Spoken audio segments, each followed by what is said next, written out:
And what's going on, guys? Steve Pulaski back with another episode of Steve Pulaski Tries It, a show dedicated to the analysis and appreciation of the products we know, love, and consume. So here we go. Thank you guys for bearing with me. I know I haven't been very loyal with the Tries It videos, and for that I do apologize. A lot of stuff has been happening these last couple months. I just finished my first trimester of college, not in the semester system. Just finished my first trimester back at the end of November, so now I'm starting on the winter trimester right now. Constant go mode, constantly working, you know what I mean? It's never a dull day, I'll tell you over here. And then not to mention, too, I keep cranking out reviews every day. You know what I mean? So I just try to keep writing film reviews. Try to do at least one a day, sometimes two if I'm really lucky. Writing album reviews, too, all of which can be found on stevethemovieman.proboards.com. Link will be in the description. Thank you guys a lot for your support. I dearly appreciate it. I also write for influxmagazine.com, which is the site where you can see a lot of my new reviews for movies that are currently in theaters. So you got that over there. And then you got thebaconnation.com, thebaconnation.com, BACONATION.com, thebaconnation.com, excuse me.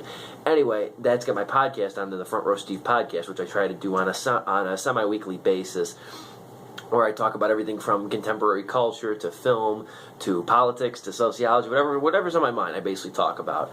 So anyway, for one, I immediately apologize for the weird kind of color system. I know I'm like in a teal kind of like color right here, like in a contrast right now, so it's very strange, I know. For one, like I said, I always do the tries, or I try to do the tries that's on this table. And for one, behind me, like I said, is my patio deck, which I got the blinds closed right now. But still, you get, there's snow on the ground, okay? So we live in Chicago, and I think the temperature hasn't gone past my age in like a week now. Now, it's been like 1 or 2 degrees with like a wind chill of like -25, no lie, look it up. So I mean, it's been cold, and it's been snowing like hell over here for a while now. I think we got like 5 inches of snow out there or something like that. And of course, the thing with the snow is, and I only record with my phone, the snow will blind the camera because it's so bright, and it kind of just washes everything out. So I do apologize. There's not much I can do. I do know you can see me a little bit though, so you at least you got my my pleasant features. Anyway, though, forget all that. Let me talk about what we're going to be trying today, and we're going back to try and get our Fixins, and I hope you guys know what that means, because we got Lester's Fixins Pumpkin Pie Soda. Okay, here we go. It's the best I can with this lighting right here. Doing the very best I can.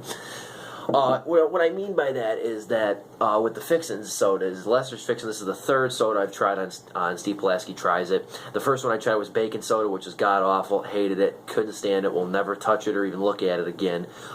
We had that, and then we had like sweet corn soda, I think it was called. I think it was sweet corn soda or buttered corn soda. Absolutely abhorrent. Again, disgusting.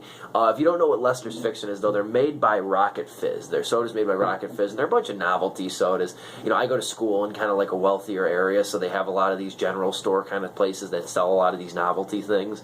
You know what I mean? So I definitely try to look for these, and these are cool just for like novelties. I mean, even though they're usually not particularly great, it's kind of just fun to like show people, and you know what I mean, do reviews on these and whatnot. So here we go. Let's try it out. Before I try it out, I'll just read the nutritional facts very quickly. First off, the ingredients are carbonated water, sugar, sodium benzoate is a preservative, citric acid, natural and artificial flavors, modified food starch, ester gum, caramel color, yellow 6, and red number 40. Excuse me. Then with the nutritional facts, you get, in a 12-ounce bottle, you get 170 calories. Christ, you already get a lot of calories. Not that soda's ever been low in calories, really, at least regular soda. Total fats, 0 grams. Sodium, 25 milligrams. Total carbohydrates, 43 grams. Sugar is 42 grams. There's no protein and not a significant source of calories from fat, saturated fat, cholesterol, dietary fiber, vitamin A and C, calcium, and iron. Let's all pop the top and let the good times roll till we forget what we was fighting for. I'm still waiting for somebody to tell me where that's from. I've been waiting for you to tell me where that quote's from. Anyway, so, awful pop top. Ashamed of myself. Now I'm going to pour it into the Nonic pint glass this time, okay? Usually I pour it into the Chivas Regal, the Scotch glass. We're pouring it into the Nonic pint glass, normally used for beer, to keep it classy.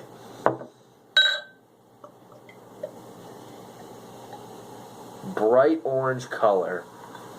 This could almost, I think it's too dark, but I mean, you could almost pass this for orange soda. You could almost pass, I think you could almost, or at least like Mountain Dew Code Red, as long as you didn't have the person smell it. like I said, the color's not going to, the way the camera works isn't going to work in my favor, but reddish orange, kind of like a little bit of a rust color right there. So, like I said, you could almost probably pass this for, like, Mountain Dew Code Red or something. Smells surprisingly decent. Because the bacon soda had, like, an abhorrent burnt bacon smell to it. And the sweet corn soda smelled like salted popcorn, or like buttery popcorn. So this one actually smells like spices. It smells a lot like spices. Cinnamon, nutmeg, maybe a tiny hint of vanilla, but not much. But yeah, very cinnamony. Got a big nutmeg kind of scent to it. I like it. I think it's a really decent smell. If nothing else, it smells exactly like one of those Christmas time air fresheners, if you know what I mean, like the cinnamon pine cone air fresheners. But it's got a good smell to it. I like it a lot. So cheers.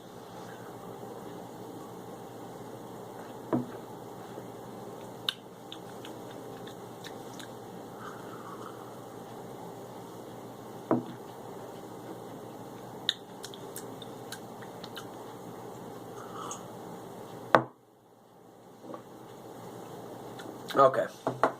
Alright, a couple things right now off the bat. First off, I really do enjoy this. This is not a bad soda whatsoever. It's not something that's going to be easy for me to drink all at once. Like, it's really strong, and it's got like a very, I guess you could say elaborate sense. Because the thing with mainstream soda, the reason you can session it, and the reason by session I mean have like 1 or 2 or 3 at a time, is like, it's not heavy as like, it's not heavy with flavor, you know what I mean? It's heavy in like sugar and a lot of other things, but it's not heavy with its flavor. It's not very strong, you know what I mean? I could compare this to like craft beer in a way.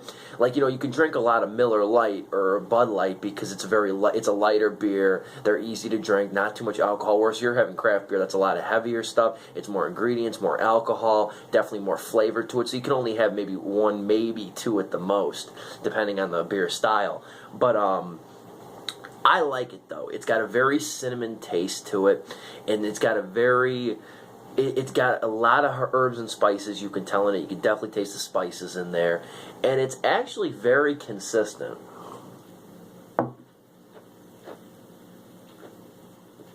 Like, even when I hold it in my mouth a little bit, like, it doesn't suddenly gets stronger. This taste doesn't die. As soon as I sip it, it's got a flavor that remains consistent. This flavor of like spice and cinnamon and real nut and like real hearty herbs and such. It stays with you throughout the whole entire sip, and it's good, and it leaves you with a nice pleasant aftertaste too. This is an all-around pleasant soda. The only thing I wish, though, and this is no complaint to the soda, I wish I would have chilled this a little bit longer. I only chilled it for like 20 minutes, so it's got kind of like maybe a little bit of a lukewarm quality to it, but I imagine this thing this thing chilled is a pretty good drink. But I mean, I think you could even drink it warm though, just because like just the flavor profile and everything, with a lot of spices and such, kind of loan itself to being consumed warm. I don't know. But you know what, Lester? I finally got my Fixins, and I'm very happy, okay? I'm very happy that finally I got a soda of yours that I really do enjoy. And I wish I would have done this now that I've been slacking with the tries. I kind of wish I would have done this back in November. This would have been a great Thanksgiving thing, pumpkin pie soda, you know what I mean? This would have been a cool novelty to show for that time. So anyway, though, guys, out of 4 stars, I'm going to give this one a 3. I like it a lot. Very consistent flavor profile, very hearty flavor profile, a lot with the cinnamon and the nutmeg and the spices and the different zestiness to it. All around a very drinkable beverage. I like it quite a bit. Sorry, like I said before, I have not been very loyal with these Tries It videos. Admittedly, as I've said in past videos, they're kind of low priority. I don't do them as often as I'd like because I got other stuff on my plate, but it definitely means that definitely doesn't mean I'm going to stop these videos, because every time I upload one, I get a ton of feedback from close friends, from fans, or whatever, that say they really enjoy them, so I'm very happy that these are at least resonating. You guys are at least liking them. So thank you guys for watching, and sub if you haven't. I'll talk to you guys later. Bye.